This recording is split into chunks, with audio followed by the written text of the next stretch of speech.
सवात के किडनी अस्पताल को दोबारा नवाज शरीफ के नाम से मंसूब करने का फैसला। सवात में किडनी अस्पताल को दोबारा नवाज शरीफ के नाम से मंसूब करने का फैसला किया गया है। महकमा सेहत खैबर पख्तूनख्वा ने नाम की तब्दीली से मुताल्लिक काम शुरू कर दिया। महकमा सेहत ज़राए के मुताबिक खैबर पख्तूनख्वा की निगरान हुकूमत ने सवात में किडनी अस्पताल को दोबारा नवाज शरीफ के नाम से मंसूब करने का फैसला किया।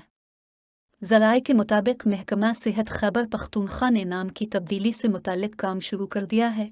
इस सिलसिले में समरी तैयार करके सूबाई निगरान हुकूमत को भेजी जाएगी और मंजूरी के बाद अस्पताल का नाम नवाज शरीफ किडनी अस्पताल हो जाएगा।